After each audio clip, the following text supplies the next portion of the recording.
everybody. Welcome to HXP TV. This is the third installation of Return to Bearadise.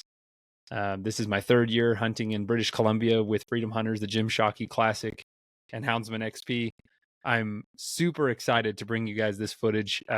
In years past, I kind of made a supercut where I jammed everything together, but I like that this year I'm able to kind of make this a visual story. So as I'm kind of telling you guys what's going on, I'm splicing in the footage of what was there, what was happening when I was there. So this year, as I've said in the last 2 weeks, the vets were just so cool. I really want to heartfelt say that they really made me feel included in this hunt, and they really made me feel like I was a part of the hunt itself, not just helping the guides, but kind of I was in it with them. And for this week's episode, we're going to break down Andy's bear. Andy was super cool. I really enjoyed talking to him. Everyone wanted to hound hunt this year, which was really cool and a first for my first of 3, trips to British Columbia. And it was really exciting. When I got there, everyone was kind of interested in the dogs, but when you sit down and you start talking about hound hunting, people want to see it more. I mean, everybody has a pet dog at home, but when you get to see a dog doing what it's supposed to be doing out in the wild, running a bear, it's really contagious, And so by day 4, Andy was like, I really want to get one with the dogs. 2 others had already gotten one. James and Michael had gotten dogs with the bears, gotten bears with the dogs. And so we were like, man, who wants to go next? And so Andy was like, I would really love to go. So we started hunting. We got out there early. We turned out on a bear, had a long multi-hour bear race. The dogs just came up empty. We think the bear got way ahead of them and treed, and then came back down the tree and left maybe. And the dogs started treeing, but they couldn't figure out where he went. I don't know, something happened, and we hiked in there to them, expecting them to be treed, and we knew something was wrong because they were quiet and they should be, roaring loud when we come into a tree. So something had happened. And I'm gonna be honest, you guys, I always think about wolves. There's wolves in British Columbia, lots of them. And now Lloyd's not worried about wolves. He's never had a problem with them. And they were just hung up. Something happened. So we just gathered them up, brought them back to the truck. You guys know hound hunting is way harder than people think. Everyone just assumes that they're tree robots. You just dump the box and they go magically put a bear up, and that's not at all how it happens most of the time. Bears are really hard to treat, and they are very athletic. So this bear ran for hours and hours and hours, finally gave the slip to the dogs. So we brought him in, we let him rest for an hour or 2. We were covering a lot of ground. We saw some tracks that we were just like, we decided not to turn the dogs out on. It's 4 days of hard hunting daily. These dogs are running multiple bears a day. Cumulatively, if you add up the entire trip, we saw over 70 bears. So it's a lot of bears, right? The dogs treed 5 and bayed 1. So we had a lot of action in 5 days of hunting for those dogs. So we were being pretty picky where we put these bears. Well, we were driving back, and there was a bear on the side of the road, and it looked like a good bear, and it just happened to dart in the bush as soon as we came around the bend in the road, and Lloyd was like, I think that was a pretty good bear. We should turn the dogs loose. So we roll up and we dump the box. Andy's bear letting out. Look at him. So the dogs just thunder in here, and you guys know there's a combination in this neck of the woods that Lloyd hunts with. It's the Leica types and the hounds, and they're so strong together. The hounds balance out the Leica's weaknesses and vice versa so well. And one thing the Leica types do, the Spitz types dogs, the Karelian bear dog and the West Siberian Leica do so well, is they just run down that track and they are looking right at the bear just like that. And it's so cool when you're in the truck and you're just listening in the woods after you hear Gomer and Cedar take off. They are silent, and then out there in the forest, and they're looking right at that bear.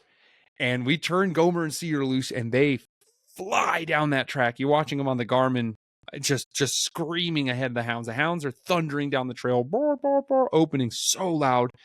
But the Leicas are 400 meters ahead of the hounds, and you hear them opening. And you look at that drive track, which everybody is a screen that Lloyd has on his truck that mounts to a GPS unit so that you can see on a bigger screen what's going on. And you see those Leicas moving around.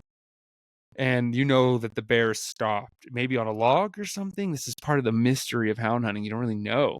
But they have the bear stopped, and you hear them opening wildly, right? And those Leicas, they're like piranhas. They're moving around. They're baying. They're active.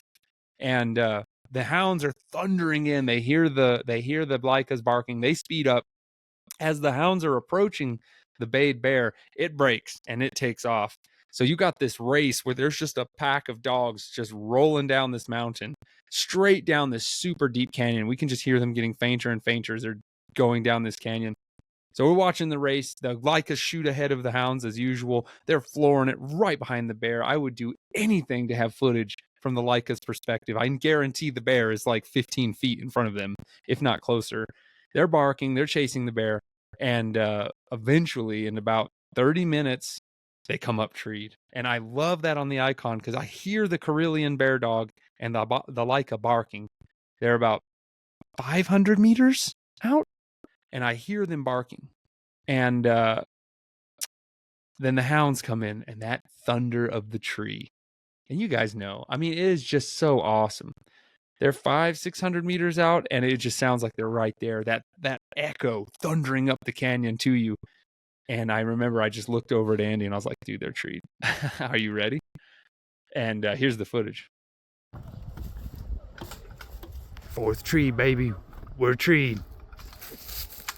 Go see if Andy wants to get a bear. Let's go see what they got.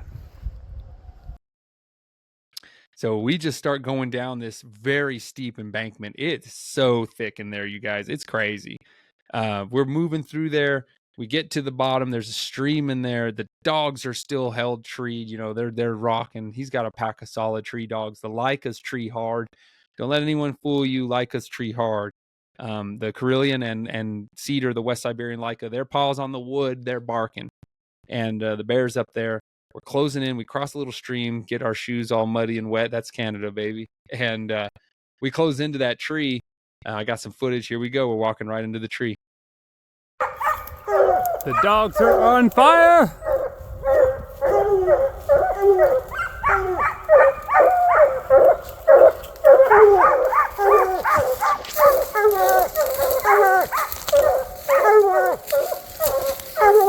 Talk to him, Chappie.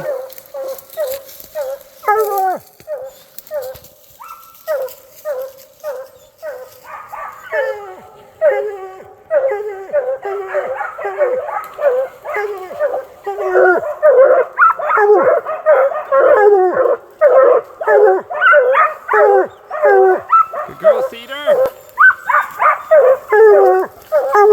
Good boy, Chewy. That little Leica. He's the puppy.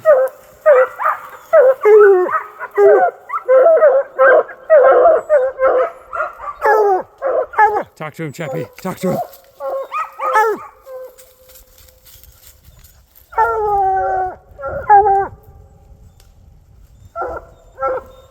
This is fair chase, baby.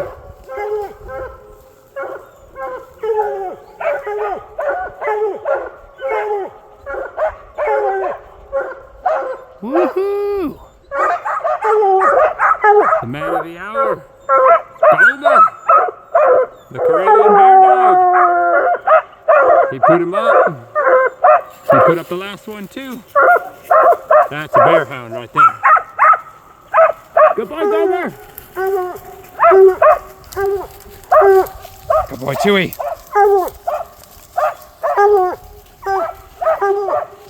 Yeah.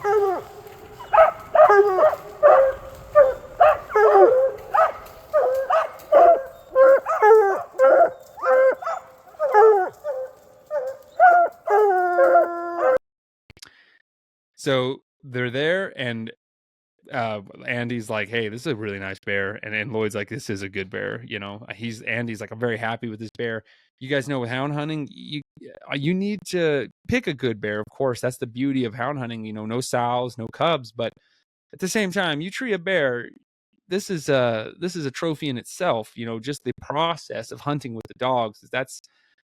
It's a lot more than just spot and stock. So Andy was like, I'm very satisfied with this bear. Let's take him. So we get everything ready. And every hunter I've had this talk with, I'm like, hey, take your time. You got all the time in the world. He's treed, make sure everything's lined up. We get Andy lined up perfectly. So he's got a perfect angle. We tie the dogs back. We don't want any mistakes under the trees. We don't want anything to happen. We tie the dogs back, and I'm like, Andy, take your time. You got all the time in the world. He goes, all right. Boom, and he shoots. So here goes Andy, you guys, in YouTube. If you guys want to see the full length video, it's on Patreon of the entire stalk up and tree, all the action sequences that I have to remove for some of YouTube. It's on the Houndsman XP Patreon. But here it is, Andy loading up and taking his bear. I'll be taking my time.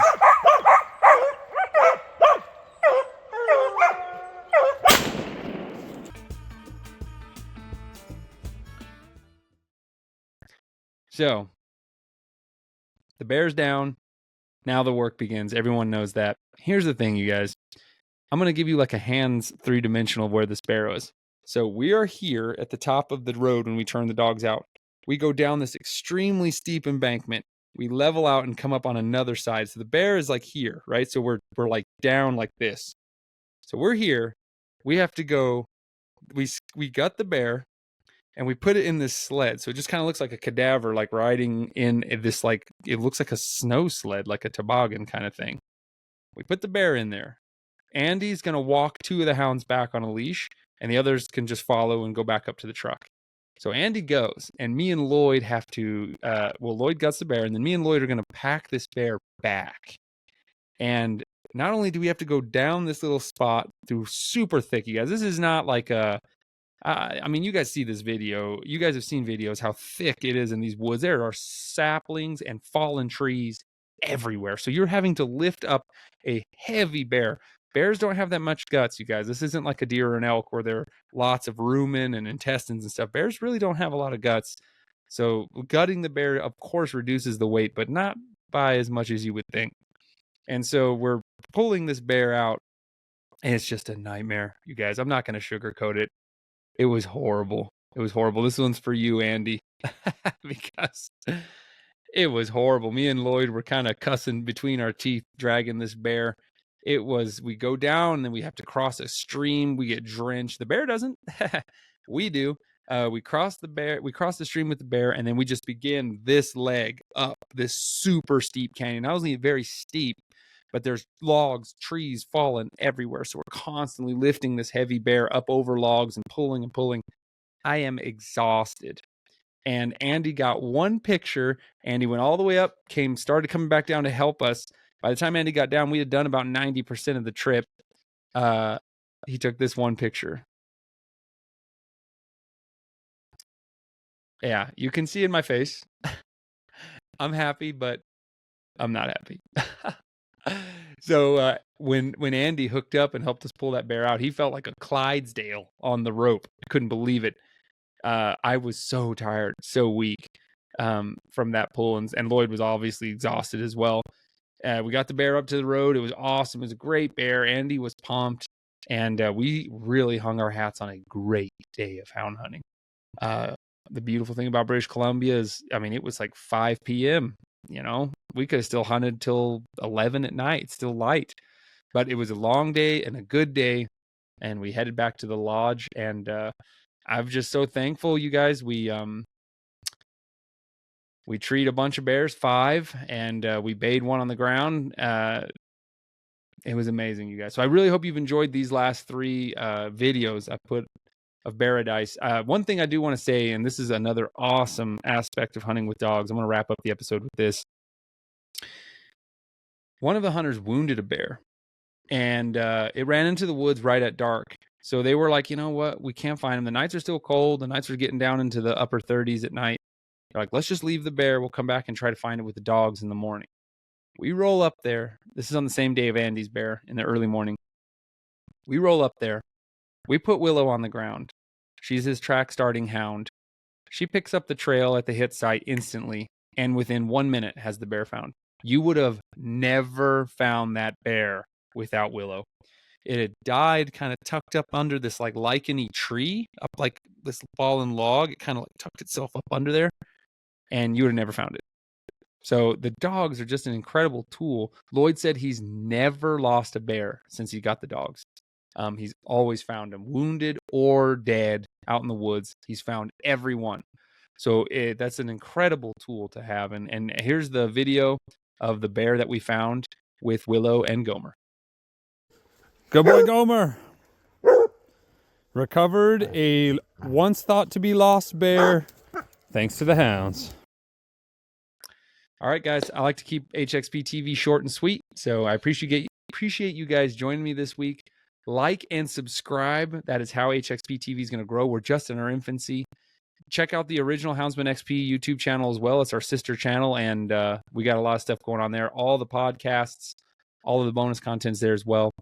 And if you guys really are loving the content, check us out on Patreon, you guys. We have everything we have on HXP TV, but the videos are raw and uncut, unedited. You can have them there on Patreon.